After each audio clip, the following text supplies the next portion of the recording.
Farmers Market Day. Diyan yan.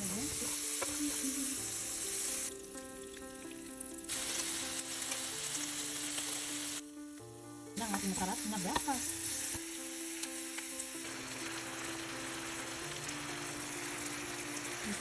Ito yung puntot. Ito yung ating squid. Dalamay.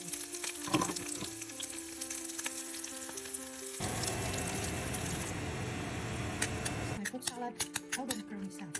2 minutes. Perfect ang pagkaluto. Baked whiting fillet. Ayan. Ayun. Successful ang ating bitcho. So, ito siya. Bulburan mo lang siya ng brown sugar or white sugar after siya maluto. Ganyan lang siya kabilis. Ito kasi ang unang bitso na alam ko. Kasi dati sa amin madami nagtitinda ng ganito. Lalo na yung mga maraming tanim na kasawa. So, most of the time, ang bitso sa amin sa Cebu ay gawa sa kasawa. So, ito na nga yun.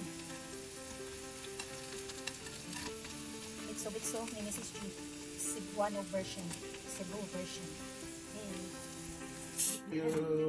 Lovelies, for today's video, gagawa tayo ng special escabeche recipe. So, ito pala yung fish fillet na prito ko na. Nilagyan ko ng cornstarch. Okay. Ito ang ating sahog. Bakit siya special? Kasi may mangga. Masim kasi yan. So, luya, tomateo, bawang, luya, sili, at saka mangga. Mainit ang ating kawa. Mag-isa na tayo. Yan, bawang. Luya. Inuunahin natin ang luya para mas masarap. Ito, mainit. Ayan, mabilis na yan. Sabay natin ang bawang.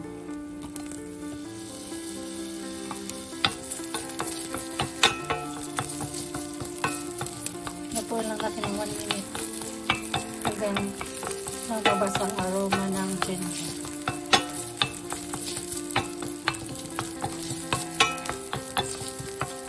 Okay.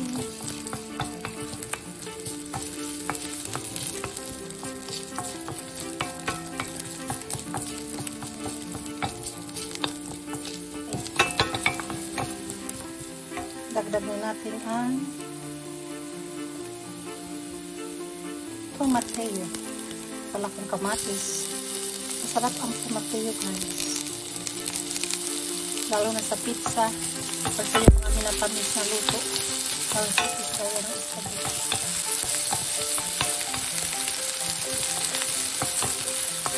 Dagdag tayo ng kalahati ng ating mangga. Yung pampaasin. Ang ganda ng kulay. Dagdag natin yung isang sili. Okay, magdagdag na tayo ng ating pampalasa. Paminta na nagpapahatsing. And then, konting asin.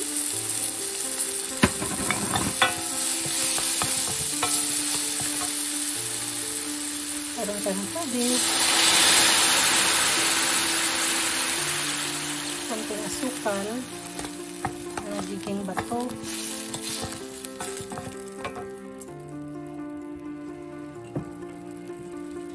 Then, konting-konti lang na suka. Okay. Pakuluan natin ng 2 minutes.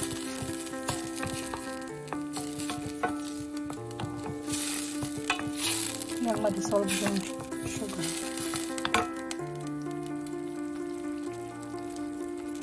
Halo na. Dagdag tayo ng konting ketchup. Konti lang. Pampaganda ng kulay at dagdag tamis.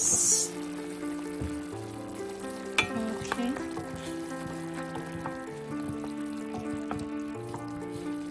At atin ang lagay ang rest of the mango. Slice na. Mabilis lang gumawa ng escabeche sauce. And then, konting slurry. Pampalabot. Wow. Panating na.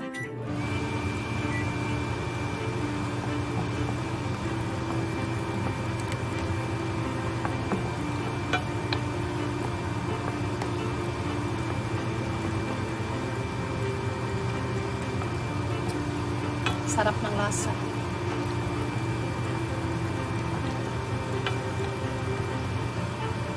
Ready na ang ating sauce. At idagdag na natin ang ating fish fillet.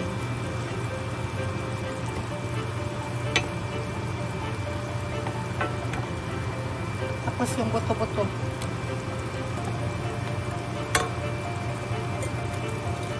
Ayan.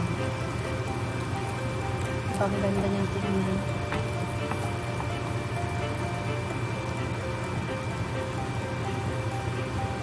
Escabeche with mango.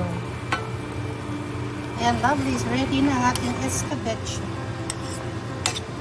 with manga.